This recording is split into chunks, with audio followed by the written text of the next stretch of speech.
Around the year 500 BCE, a new technology forced humanity to completely reimagine their relationship with reality itself. Today, artificial intelligence is creating the exact same pattern. The solution that these ancient societies found might be our best guide for handling artificial intelligence. I'm Evan Goldstein. I'm a licensed professional engineer and a data scientist. I'm building the AI Capitalist channel to talk to the leaders and thinkers, like you, about navigating this new world of intelligent machines. Throughout history, great transformations have reshaped civilization itself. Now we stand at the dawn of perhaps humanity's greatest change. I'm Evan Goldstein, and in this series, Echoes of Tomorrow, we'll explore how the patterns of the past illuminate the path ahead, as artificial intelligence transforms our world in ways our ancestors never could have imagined. We are standing at a moment in history when everything changes. Not just how we live, but how we think about life itself. We've been here before. Around 500 BCE, such a moment occurred across the ancient world. In Greece, India, and China, great thinkers emerged almost simultaneously, asking profound questions about existence, morality, and the nature of reality itself. Today, we find ourselves at a similar turning point as artificial intelligence reshapes our world. In this episode, we're going to explore this remarkable parallel between past and present, examining how the invention of coinage, which is a seemingly simple technological advancement, triggered a revolution in human thought that gave birth to philosophical traditions that we still draw upon even today. By understanding how our ancestors navigated their great transformation, we might understand how to navigate our own. Welcome to a journey through one of history's most fascinating periods, the Axial Age, and its striking parallels to our present moment in history today. It's interesting to think about the parallels of today with the Axial Age. Now, the Bible stands out as a captivating historical document, and it offers us a glimpse into 3,000 years of the human experience. While this video isn't focused on the Bible itself, since nothing in it directly corresponds to this time period, there were still some Jewish prophets who had things to say that affect our interpretation of this time, but the timing doesn't perfectly align. It still showcases so much of what human societies can go through. We see the themes of struggle and conquest and even chaotic invasions. All this experience makes the Bible a guidebook for human existence. Within its pages, you'll discover stories of prophets like Jeremiah and Amos, who shine a light on the difficulties of their time. They address issues like moral decay, class, oppression, and how people often treated one another very poorly. Situations that feel very familiar today. Just like now, where I sometimes feel that people are obviously less than kind, it was a challenging time for social interactions. In that era, many faced moral dilemmas similar to those discussed by Buddha and Confucius and the Greek philosophers of their time. There were widespread issues like slavery and the exploitation of conquered peoples, things that don't sit right with us morally today. Now, to navigate these complexities, new moral frameworks had to emerge, which is precisely why we saw the rise of the Axial Age prophets. So, a secular cycle was first identified by historian Peter Turchin, and it describes a predictable pattern that societies experience over roughly 2 to 3 generations, or 50 to 100 years. The cycle begins when a society, usually coming out of some crisis, is stable and prosperous. Now, this prosperity leads to population growth and increased competitions among elites. As more people vie for limited prestigious positions and resources, inequality grows while they compete for these resources. Eventually, there are too many ambitious people competing for too few positions of power and wealth. Now, this competition causes mounting social tension and political polarization, and ultimately leads into another crisis. We're witnessing this pattern today. Since the 1970s, the number of college graduates has skyrocketed. Prestigious positions haven't kept pace. The result is intense competition, rising inequality, and growing social unrest.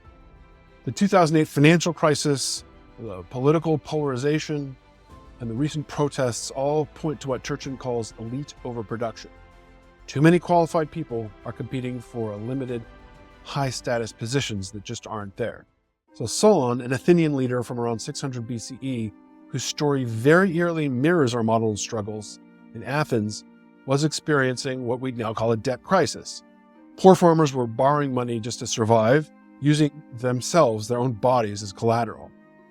When they couldn't pay, they just became debt slaves to wealthy landowners. Some even had to sell their own children into slavery. The rich were getting richer, the poor were literally becoming enslaved, and Athens was on the brink of a civil war. Now enter Solon, a merchant and a poet from a noble family who had earned the respect from both rich and poor citizens. Athenians gave him emergency powers to prevent civil war. The solution was a radical set of reforms called the shaking off of burdens. Canceled all debt slavery contracts, he freed those who had become slaves due to debt, and he made it illegal to use a person's freedom as loan collateral. Think of it as a massive bankruptcy protection program mixed with civil rights reform. This is particularly relevant as we face growing wealth inequality in Western societies. Just as Athenians feared losing their freedom to debt, many today fear losing their economic freedom to automation and artificial intelligence.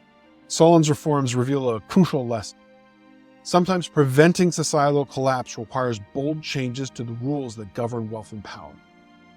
The Axial Age emerged from exactly this kind of crisis period, as societies desperately searched for new ways to restore stability and meaning to their lives.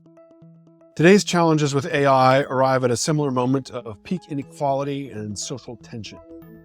This turmoil suggests that we too might be approaching a transformative period of restructuring. Take ancient Greece, for instance, where Solon's reforms stirred up class struggles in Rome, leading to significant political battles. Meanwhile, in India and China, there were periods of warring states, with larger kingdoms swallowing up the smaller ones.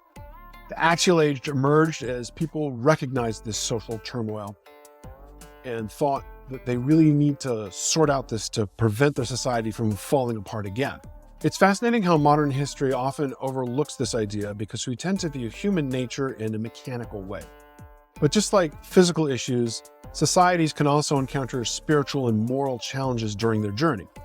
This perspective is particularly important as we develop more and more advanced AI systems, because just as ancient civilizations had to create new spiritual frameworks to cope with their technological advancements, we too need ethical guidelines, fresh ethical guidelines, for artificial intelligence. The Bible reminds us that people are created B'Tselem Elohim, in God's image, which raises intriguing questions. What does this mean for machines that can think and create? The Axial Age teaches us that significant technological changes require us to innovate spiritually as well as economically. Neil Howe is a popular American author who co-wrote the book The Fourth Turning. In it, he discusses the cyclical nature of history and how there are periods of chaos and change that erupt like clockwork every 84 years or so since the Black Death. The last major turning was World War II, and before that was the American Civil War. And before that, the Revolutionary War, etc., going all the way back to the Black Death in 1346. In his analysis, he discusses how crisis results in a period of unity and institution building, which then gradually gets eroded by inequality until it completely unravels at the end of the cycle in what he terms a new fourth turning crisis. And if you feel that you're getting value from this episode, I would appreciate it if you would push the like button. Pressing like lets me know that I'm making episodes that you want to see, and it spreads those episodes to others. Thank you for supporting AI Capitalist. It seems that we're currently in a fourth turning crisis, a time when we need to tackle profound questions about humanity and consciousness. Now, the Axial Age followed a time of great chaos and upheaval as well, and history shows us that many waves of innovation often follow periods of turmoil, like how the Renaissance blossomed after the Black Death, or the Industrial Revolution emerged right after the French Revolution. The post-war era unfolded after the World Wars. So taking a journey from west to east, we should start with Greece. Herodotus, who was often called the world's first historian, was born in 484 BCE in what is now Turkey. He traveled extensively across the ancient world, writing detailed accounts of different cultures and wars and politics. And his most famous work, The Histories, tells the story of the Persian Wars, and it provides our main window into this pivotal time. When he described the Greeks as frogs around a pond, he was referring to their cities scattered along the Mediterranean coast, and he was highlighting how the Greeks weren't one unified empire, but really a collection of independent city-states connected by sea trade. It's interesting to note how closely the regions where Greeks and Phoenicians settled match up in the Mediterranean climate. Greece was characterized by its city-states and its bustling trade-based economy. And there's definitely more to explore here. During their history, the Greeks faced some intense class conflicts between the aristocrats and the common people. But through those challenges, there emerged a remarkable social cohesion and a compromise that led them into a very successful golden age. The first Greek philosophers hailed from Miletus, a city on the western coast of Turkey. These thinkers were pioneers, proposing that the world is composed of tiny particles or atoms. They dabbled in various theories like the idea that everything is made up of water. So Thales, the philosopher, suggested, but what's intriguing is that he was hinting at something deeper. Water symbolizes constant change and fluidity. And he was onto something, because the world is indeed a dance of atoms constantly mixing and transforming. These groundbreaking philosophers began their journey along the west coast of Turkey, which was Greek-speaking at the time. But things took a turn when the Persians took control of the area, and it led to a significant loss of that philosophical heritage. It should also be noted that at that time there were more ethnic Greeks in modern Turkey and Italy than in Greece itself. So let's look at the world of another Greek philosopher, Pythagoras. It's fascinating to note that the way the Greeks viewed their philosophers was very different from how we modern people see philosophers today. We often picture figures like Pythagoras or Socrates and Plato as the deep thinkers of philosophies. The Greeks themselves saw them more as prophets within the Greek Orphic religion. In ancient Greece, there was an intriguing secret religion known as Orphism, which, along with the Dionysians, made up the Greek faith, and they shared some similar properties. The traditional gods like Zeus and Aphrodite and Ares didn't really meet the spiritual needs of the people of the time. Now, to be honest, many of these gods weren't exactly ideal role models. They often acted in ways that were less than admirable. As urban dwellers and traders, the Greeks were looking for something more relatable, more meaningful. But the challenge was that in Greek culture, standing against these old gods was considered a betrayal of society. Questioning the gods meant questioning social unity, which created a real dilemma. To navigate this, many sought alternative spiritual paths, one of which was through the Orphic religion. Now, the Orphics, known as the Bacchae, would gather in secret and partake in various rituals. Think of it as a kind of spiritual gathering where they engaged in dance, sometimes got to very extreme levels, and they explored experiences that went beyond the ordinary, often involving psychedelics. Millions participated in these hidden gatherings and rituals, but discussing them openly was a big social faux pas. The secrecy allowed them to have these religious experiences that weren't managed by the state-sponsored worship. Pythagoras had a real passion for math, and it's fascinating to think that during this time in history, math was just starting to be uncovered. The Greeks were onto something. They wondered if math could help them predict the world around them and understand how everything worked. To them, this made math feel almost magical and spiritual. A lot of Greek philosophy sprouted from these ideas, which is why we still emphasize math in our education today. The Greeks genuinely believed that diving into math could reveal deeper spiritual truths. The founders of our Western educational system look closely at Greek thought, so that's why we spend so much time on subjects like geometry. It helps us to build amazing things like rockets, and it supports our engineering pursuits. But it's also deeply rooted in the belief that studying math can unlock profound understandings about the universe. I mean, mathematics is the language of science. Today's deep learning systems, like ancient mathematics discoveries, reveal unexpected patterns in reality that seem to transcend human intuition. This is the quasi-mystical aspect of artificial intelligence. Its ability to find solutions that humans can't understand, which mirrors how the Greeks viewed mathematics as a window into divine truth. This has profound implications for capitalism as well, because artificial intelligence systems increasingly make economic decisions based on patterns that humans can't perceive. This potentially creates a new form of mathematical mysticism in market operations. So Socrates, another Greek philosopher, lived during the same fascinating era as Buddha, Confucius, and Lao Tzu.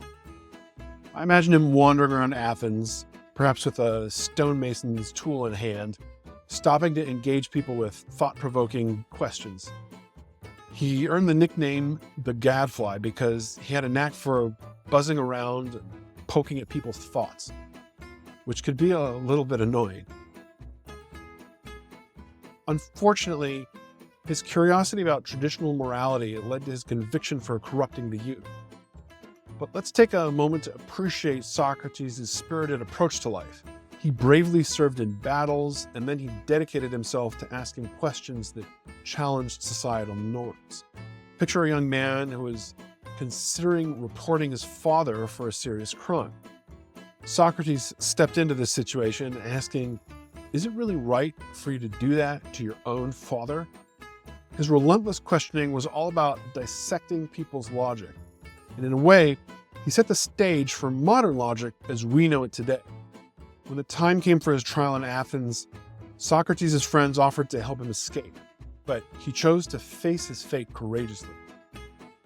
Even when the opportunity arose to avoid the death penalty, he pushed on, challenging the court further. Socrates' decision to embrace his own death was a very powerful statement. He wanted to teach others that fear of death isn't necessary. Deep down, he believed in the idea of an immortal soul, and he wanted to show that his faith in an afterlife meant they had no reason to fear what lay beyond.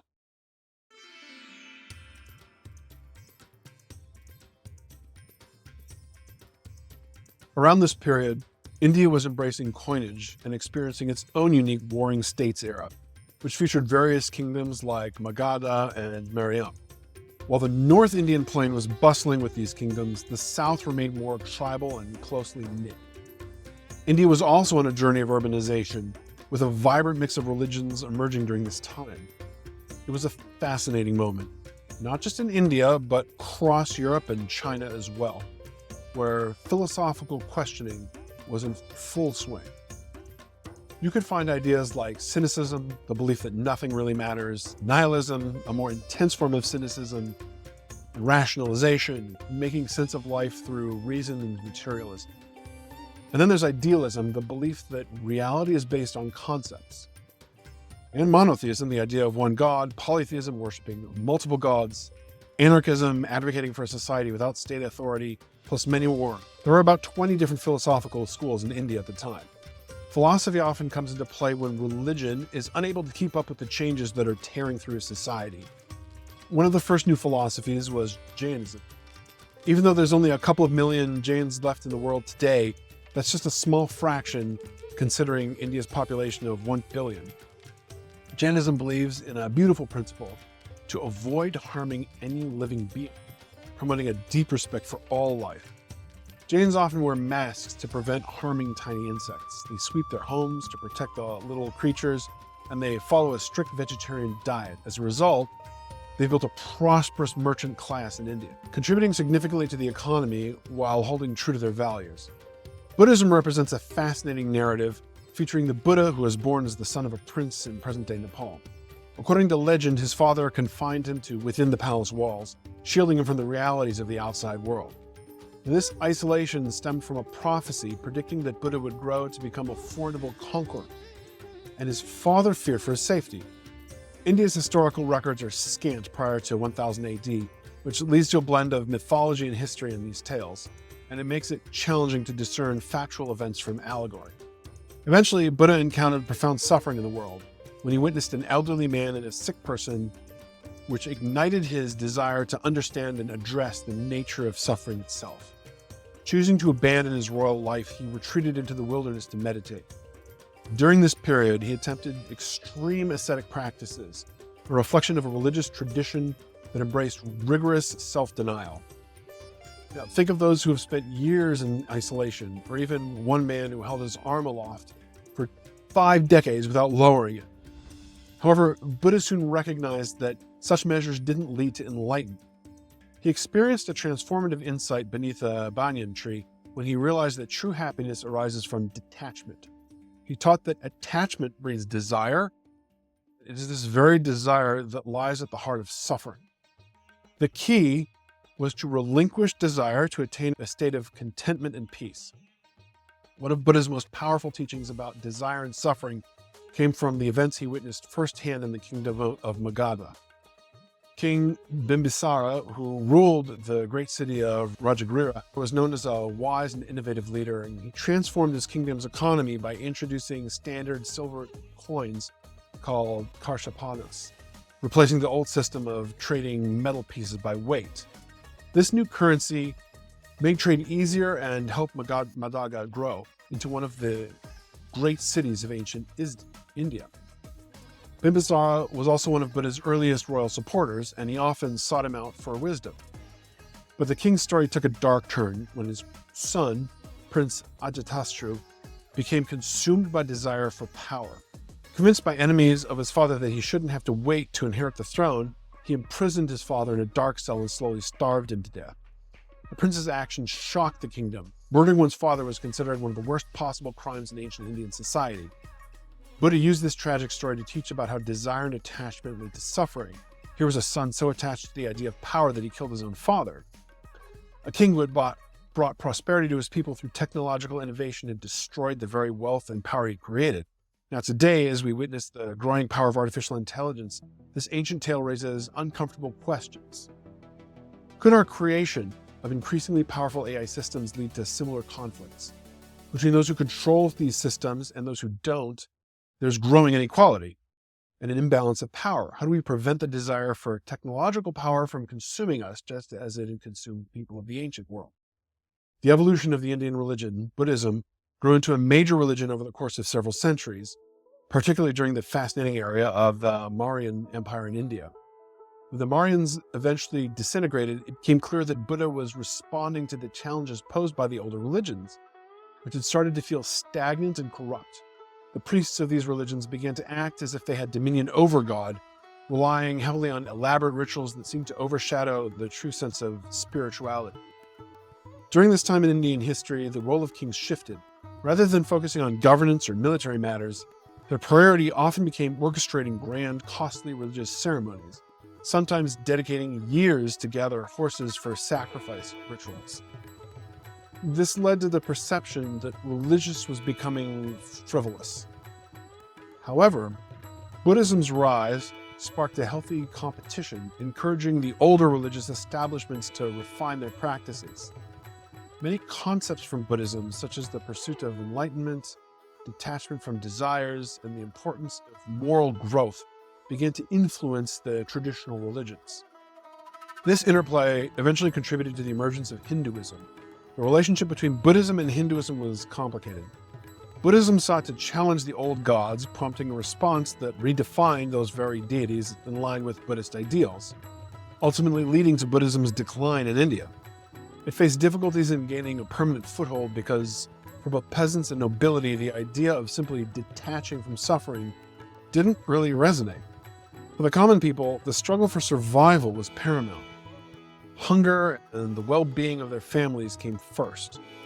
Meanwhile, nobles found it hard to embrace a philosophy that could seem to undermine their responsibilities toward their kingdoms. The evolution of Indian religious thought during that axial age offers insights into how societies might adapt to artificial intelligence. Just as Buddhism emerged as a universalizing framework that could coexist with local traditions, we might see new philosophical frameworks emerge that help reconcile artificial intelligence with human values. This relates to Turchin's concept of social resilience, how societies can adapt to maintain stability during periods of radical change. The economic parallel is how new market mechanisms might emerge to integrate artificial intelligence while preserving essential human economic activities. So lastly, let's talk about China during its warring states period, a time filled with chaos and competing kingdoms.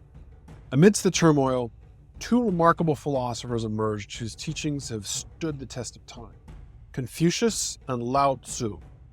They had very different approaches to life and to governance. Confucius, who had a background akin to working at a DMV, aimed to create a social code to bring some order into society.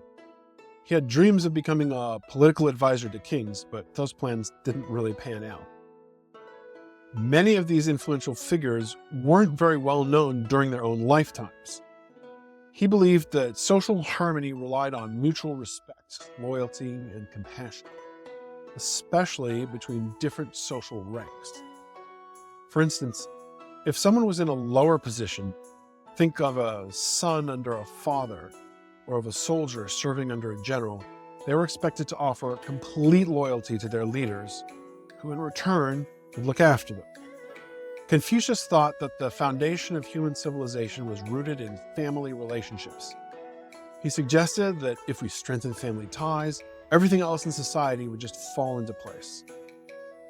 Through my own research, I've noticed a fascinating connection. You could often predict a society's political structure based on its family dynamics.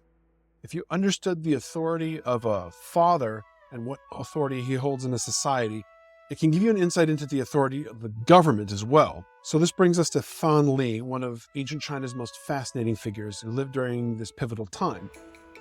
As a minister to King Guizhan of the Yu in the 5th century BCE, Fan Li helped transform his state's economy by introducing standardized copper coins and the currency. This new currency made the empire wealthy and powerful enough to defeat their rival state of Wu. After this victory, Fan did something very unexpected. He went to King Guizhan, warning that when the winged bird is shot, the skilled archer puts away his bow. When the cunning hare is caught, the hunting dog becomes Suiton. In other words, now that victory was achieved, he feared that the king would see him as a threat. Rather than wait to be eliminated, Fan Li resigned his position and left the state. But here's where the story gets really interesting. Fan Li became a merchant using his knowledge of the new monetary system to amass an enormous fortune. Not once, but 3 times. Each time he built his wealth, he would give it away to his friends, to family, and to the poor. And then he would move to a new state and start over. Finally, after his 3rd fortune, he retreated to live as a Taoist hermit by a lake, taking the name Master Five Willow. His famous explanation was that life and wealth and high status is not the ultimate pursuit. He argued that true fulfillment comes not from accumulating power and riches, but from understanding when to let go. Now, this message resonates strongly today when we see tech entrepreneurs like Jack Dorsey stepping away from Twitter, or Bill Gates leaving Microsoft's day-to-day operations to focus on philanthropy and bigger questions about technology's impact on society. Just as Fan Li warned about the dangers of clinging to power and wealth, these modern leaders are grappling with the implications of powerful technologies that they themselves have helped create. China's dual development of practical social organization, Confucianism, and of mystical philosophy, or Taoism, might preview how societies will balance practical AI governance with deeper questions about consciousness and intelligence. Today's China is attempting to strike a similar balance, promoting AI development while maintaining social stability through iron-fisted state control.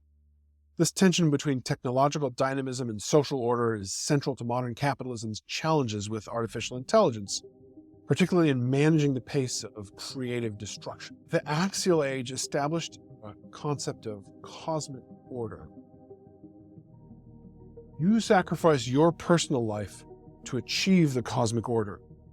In the previous religions, there was no moralistic element. In ancient Greek or ancient Egyptian religion, you just sacrifice cows or people to the gods. All of these religions practiced human sacrifice thousands of years before the Axial Age. And there was no expectation that you had to be a good person. There's no concept of what a good person really was. In the Axial Age world, you move from kill a cow for the gods to you have to be a good person on a daily basis. That's how you reach religion. The Axial Age established this moralization in religion. A lot of these structures created this concept of heaven. Even Confucianism has a concept of heaven, although modern Confucianism is removed, where if you're a good person, you get a better afterlife. It established a universal order independent from the local gods. I don't think any of these religions tried to invalidate the old gods. For all of them, you could believe in the older gods. They were just saying that this is a philosophical school that will give you results independent from those old gods. They said that there's a broader order and that if you follow the broader order, you're going to do better. From this, you can see the establishment of the tracks for the later Abrahamic faiths. One of the main developments of this period that had the greatest effect on the human condition was, in my opinion, the development of coinage. The idea that you can own things and things have a set value is the basis of capitalism. Even if it would take another couple thousand years for capitalism to come to fruition and some further developments we'll deal with in future episodes, the first step in the development of capitalism is capital, coins, obviously, which gets its name from the Latin captus, or head, for the head of the ruler was stamped on these coins that were invented in the Axial Age. But it had an even greater effect on how people looked at the world. Thinking about value and exchanges changed the way that people looked at their relationships, where I give you a favor and you owe me a favor. But it also changed people's spiritual thinking. If I add up my fulfillment of commandments and then I subtract out my sins from this piggy bank, let's see where I stand on the ledger with the divine. An interesting theory is that changes in religion stem from coinage as well. With money, you have all of these actions that together add up to your bank account. You're establishing a spiritual bank account. If you do enough acts, your spiritual bank account gets good enough, and so you get to go to heaven. As we enter into our own transformative age of artificial intelligence, the patterns of the Axial Age become increasingly relevant. Just as ancient societies developed new moral frameworks to handle their technological and social changes, we need new ethical frameworks for an AI-enabled world. This is very crucial for capitalism, which requires stable moral and legal frameworks to function. Following Turchin's analysis, these periods of moral innovation often coincide with the end of secular cycles, suggesting that we might be approaching a similar moment of fundamental reinvention of social and economic systems. So this episode has been part one of a two-part series on the effects of the Axial Age on today. We've journeyed through this remarkable period of history where great minds like Buddha, Confucius, and Socrates grappled with fundamental questions about existence, morality, and the nature of society itself. The invention of coinage transformed not just how people traded, but how they thought about value, how they valued their relationships, and even the relationship with the divine. But our exploration is only starting. In our next episode of this series, we're going to explore ancient transformations and how these mirror our own struggles with artificial intelligence. We'll discover how the emergence of universal philosophical frameworks during the Axial Age might guide us in developing ethical principles for artificial intelligence, and how ancient societies' adaptation to revolutionary technologies could illuminate our path forward. I hope you'll join us.